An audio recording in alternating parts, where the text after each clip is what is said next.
Hey guys, welcome back to my channel. It's Shannon Ashley here. So in today's video I wanted to show you guys this new wig I got. I've actually purchased this wig, I want to say at least once, maybe twice before, but I've never customized it and wore it like this. And I don't know if you guys can tell that I plucked the lace. This is like, for me, plucking the lace is like an ongoing experience because I can't figure out how to do it just right, and by the time I figure out how to do it right, the wig is kind of worn. But this is the Sensational Butta lace unit 23. I've really customized it, so I'm going to show you guys how it came out of the package, then I'm going to show you guys how I cut the lace and installed it the first time, and I'm also going to explain to you guys why I think it's really important that you take time to customize your wig. So first things first, I've been wearing synthetic wigs for probably like 8 years now. Yeah, for sure 8 years. And during those 8 years I've come a long ways. I used to wear the wig like behind my hairline and like kind of pull my baby hairs in front. It was not cute. I sometimes wonder what people think of me, like, oh, the girl that wears wigs, or the girl wears synthetic wigs, or fat wigs,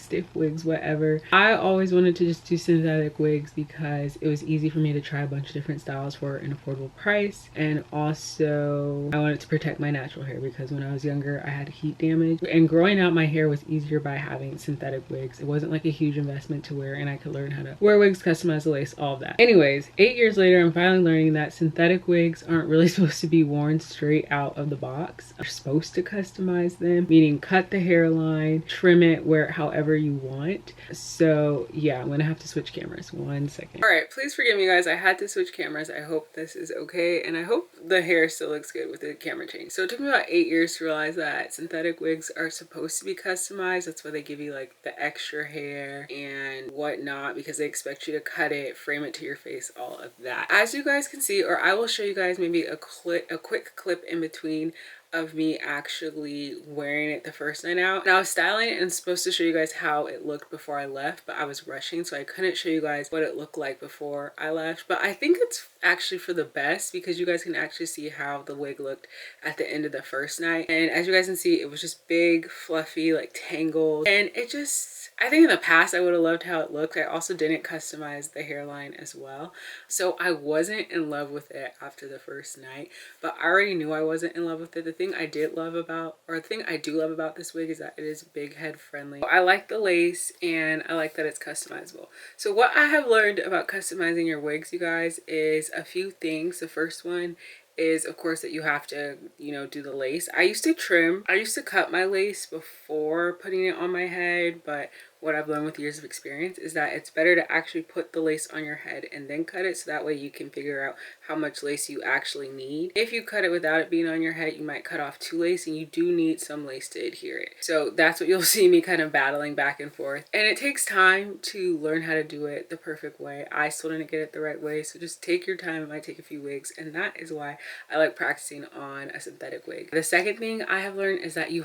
need to thin out the wig. So as you guys can see now, this is longer, and it's because I cut it about 1,000 times, and I'm going to play the video of me thinning out the wig and cutting it as you guys can see. But I cut it a few rounds with some thinning scissors. You guys really need to use some thinning scissors and not just regular scissors. Those are the scissors that have the comb in them. That is going to really help thin out the wig and make it fit your body, your face. So yeah, I would really take the time to thin out the wig. For me, I did 3 rounds of it, and you'll see me just going piece by piece, thinning it out, brushing it. I'll show you guys each time the amount of hair that I brushed out of the wig. So yeah, that is going to help it just not be so big and not get so tangled. I love this. And then the last thing I did was went ahead and cut out little pieces of hair in the front here to frame my face more, so that way it's just not straight down. And I might end up doing just a little bit more, we'll see. Those are like the 3 major things that I feel like you should do to customize your wig when you get it out of the box. So another tip would be maybe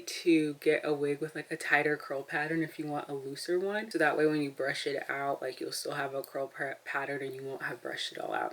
So yeah, those are my 3 tips for customizing your synthetic wig and just wearing it, making it look nicer. The first one is to cut the lace. The second one is to thin out the hair with some hair shears. Third one is to cut the wig to frame your face. And then I guess the fourth one, of course, is to pluck the wig as much as possible. I'm still trying to figure out how the girls are plucking their wigs. I'll link some of my favorite like hair influencers, synthetic hair influencers down below for you guys to check it out. I have not mastered the plucking, but I am loving the Sensational Butta lace wig. I'm hoping that it won't get as tangled as it did before, but you guys definitely, to get this look, are going to want to thin it out for sure. So I will link my shears below. Oh, and I would definitely use the unbrush. So the shears and the unbrush are the 2 things I use. I don't have a real unbrush. I got mine from Dollar Tree. I will link an unbrush below just so you guys know what I'm talking about.